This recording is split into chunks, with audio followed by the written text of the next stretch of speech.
ইজতেমার ময়দানের ঘটনার প্রেক্ষিতে উক্ত সন্ত্রাসী সাতপন্থীদের বিরুদ্ধে হত্যা মামলা দায়ের করা হয়েছে।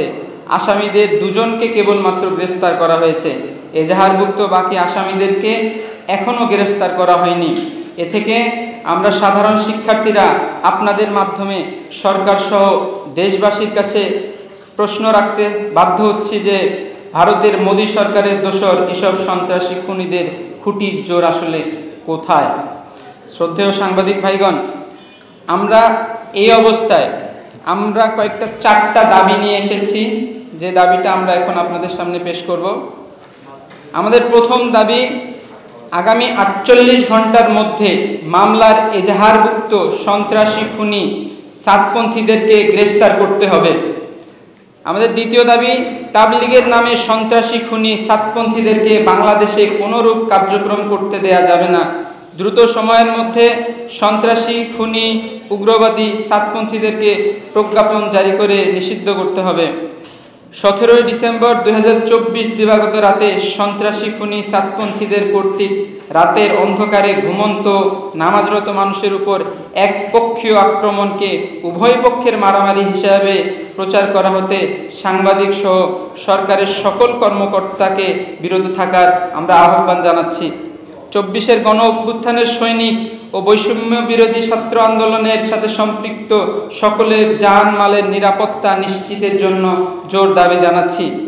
আগামী 48 ঘন্টার মধ্যে খুনি সাতপন্থীদের গ্রেফতার না করা হলে ও অন্যান্য দাবি পূরণ না হলে সাধারণ শিক্ষার্থীরা পরবর্তীতে আলোচনা করে কঠোর পদক্ষেপ গ্রহণ করতে বাধ্য হবে। আমরা জানি যে ইসলামের বিকাশে তাবলীগ জামাতের মহৎ ও শান্তিপূর্ণ ধর্মীয় কার্যক্রম সারা বিশ্বের মতো বাংলাদেশ এবং বেসরকারি বিশ্ববিদ্যালয়সমূহে বছরের পর বছর ধরে চলে আসছে। ক্যাম্পাসে ধর্মচর্চার এই শান্তিপূর্ণ উদ্যোগ শিক্ষার্থীদের জন্য নৈতিক ও আধ্যাত্মিক উন্নয়নের এক আদর্শ ক্ষেত্র হিসেবে কাজ করে আসছে। এটি শিক্ষার্থীদের মধ্যে আত্মিক মূল্যবোধ বৃদ্ধি এবং আস্থার একটি নির্ভরযোগ্য স্থল হিসেবে প্রতিষ্ঠিত হয়েছে।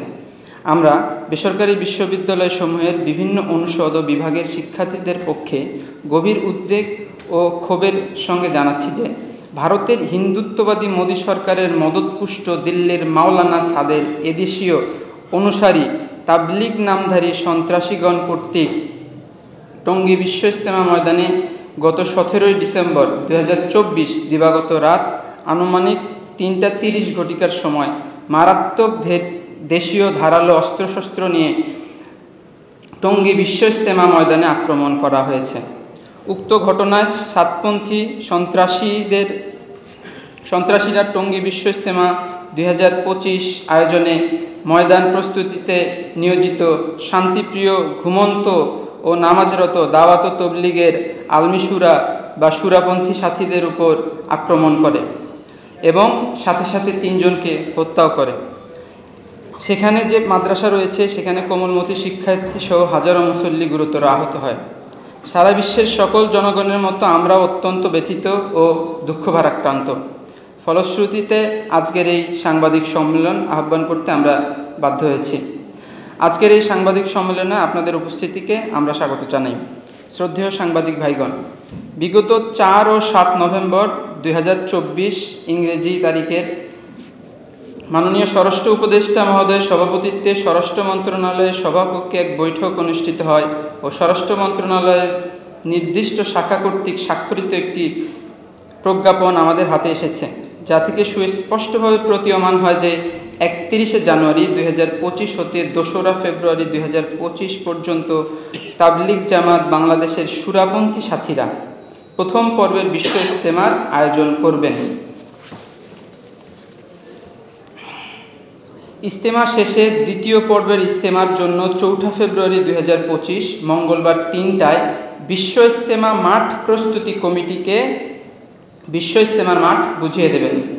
ওই দিন বিকেলে উক্ত কমিটির নিকট হতে সাতপন্থীরা মাঠ বুঝে নেবেন এবং দ্বিতীয় পর্বের ইজতেমার আয়োজন করবেন।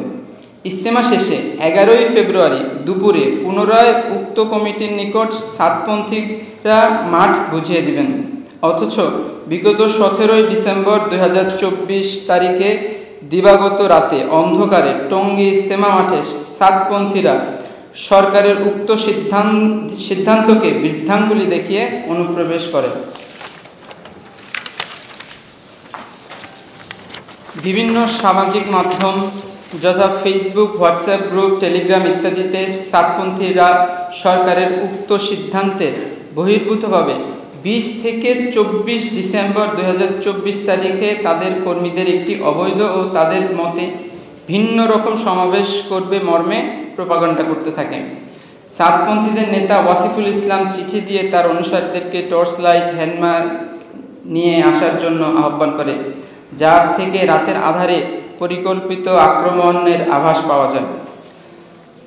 আপনাদের নিশ্চয়ই স্মরণ আছে 2018 সালের 1 ডিসেম্বর তারিখে প্রকাশ্যে দিবালোকের ঠিক একই কায়দায় ফ্যাসিস্ট হাসিনা ও তার লালিত পুলিশ বাহিনীর প্রত্যক্ষ মদতে ও সহযোগিতায় সন্ত্রাসী সাতপন্থীরা ইজতেমা ময়দানের লোহার গেট ভেঙে ইজতেমা ময়দানে হামলা চালায়। হাজার হাজার ছাত্র, শিক্ষক ও সাধারণ মুসল্লিদেরকে মারাত্মকভাবে আহত করে, একজনকে হত্যাও করা হয়, যা বিভিন্ন টেলিভিশন ও সোশ্যাল মিডিয়ায় লাইভ প্রচারিত হয়েছে।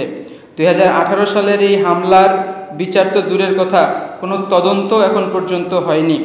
উভয় ঘটনা থেকে সুস্পষ্টভাবে প্রমাণিত হয় যে সাতপন্থীরা তাবলিগি নয়, বরং তারা উগ্রবাদী, সন্ত্রাসী, চরমপন্থী বাহিনী। তারা বিশ্ববাসীর নিকট বাংলাদেশকে একটি ব্যর্থ রাষ্ট্র হিসেবে উপস্থাপন করার হীন চেষ্টায় রত আছে। এই সকল সহিংস কার্যকলাপ শুধু ধর্মীয় পরিবেশকেই ক্ষতিগ্রস্ত করেনি, বরং সাধারণ মানুষের নিরাপত্তা ও শান্তি সহাবস্থানের উপর গুরুতর প্রভাব ফেলেছে। এমন অস্থিতিশীল পরিস্থিতি আমাদের সামাজিক ঐক্য ও ধর্মীয় সম্প্রীতির পরিপন্থী। অতীত এবং বর্তমানে জাতীয় সংকটময় মুহূর্তগুলোতে বেসরকারি বিশ্ববিদ্যালয় সমূহের ভূমিকা ইতিহাসের পাতায় স্বর্ণাক্ষরে লিখে রাখার মতো অত্যন্ত গুরুত্বপূর্ণ বলে প্রমাণিত হয়েছে। সেই ধারাকে অক্ষুণ্ণ রেখে আমরা সাতপন্থীদের এই বর্বরচিত হামলা ও হত্যাকাণ্ডের প্রতিবাদ ও তীব্র নিন্দা জানাচ্ছি। আমাদের রক্ত জীবনের বিনিময়ে গঠিত অন্তর্বর্তীকালীন সরকারকে আমরা আহ্বান জানাতে চাই, এই হামলা ও হত্যাকাণ্ডের দৃষ্টান্তমূলক শাস্তি অতি দ্রুত সময়ের মধ্যে নিশ্চিত করতে হবে। অন্যথায় বিচার ব্যবস্থার প্রতি আমাদের আস্থা বিনষ্ট হলে দেশের অভ্যন্তরীণ শৃঙ্খলা হুমকির মুখে পড়বে। আমরা আরও দেখতে পাচ্ছি যে আমাদের দেশকে অস্থিতিশীল করার জন্য 24-এর অভ্যুত্থানের সৈনিকদের বিভিন্নভাবে হুমকি ধামকি দেয়া হচ্ছে, তাদেরকে মৃত্যুর জন্য প্রস্তুত থাকতে বলা হচ্ছে। এই বিষয়ে আমরা পুলিশ প্রশাসনের পক্ষ থেকে সর্বোচ্চ সতর্কতা অবলম্বন করার জোর দাবি জানাচ্ছি এবং অন্তর্বর্তী সরকার অবশ্যই এই বিষয়কে গুরুত্ব দিয়ে তদন্ত করবে এই অনুরোধ করছি। আমরা গত দুদিন আগে আরও দেখেছি যে বাংলাদেশের মস্তিষ্ক বা হৃৎপিণ্ড বলা হয় যেখান থেকে পুরো বাংলাদেশকে পরিচালনা করা হয়, যেখানে সকল মন্ত্রণালয়গুলো অবস্থিত, সেখানে অগ্নিকাণ্ডের মতো একটি ভয়াবহ দুর্ঘটনা ঘটে যায়। আমরা বিশ্বাস করি যে এই দুর্ঘটনা কোনোভাবেই দুর্ঘটনা নয়, বরং এটি ফ্যাসিস্ট আওয়ামী লীগের দালালদের সুপরিকল্পিত একটি কাজ এবং তারাই এই অগ্নিকাণ্ডের মতো ঘটনাটি ঘটিয়েছে এবং তাদের সকল অপকর্মের নথিপত্র পুড়িয়ে প্রমাণাদি নষ্ট করার চেষ্টা করেছে। আমরা জানতে পেরেছি যে এই অগ্নিকাণ্ডের সময় দায়িত্বরত কর্মকর্তারা খুবই নীরবতা পালন করেছিল, অর্থাৎ যারা আইন শৃঙ্খলায় ছিলেন তাদের মধ্যে কোনো তৎপরতা লক্ষ্য করা যায়নি, যার ফলে ফায়ার সার্ভিসের একজন ভাই মৃত্যুবরণ করেন। বর্তমান এই অন্তর্বর্তী সরকারের কাছে আমরা আরও একটি অনুরোধ করছি যে সেই দিন নিরাপত্তায় নিয়োজিত সকল বাহিনীর সদস্যের উপর নিবিড় ইনভেস্টিগেশন করে তাদের মধ্য থেকে কেউ দোষী হলে তাদের বিরুদ্ধে যেন যথাযথ ব্যবস্থা গ্রহণ করা হয়।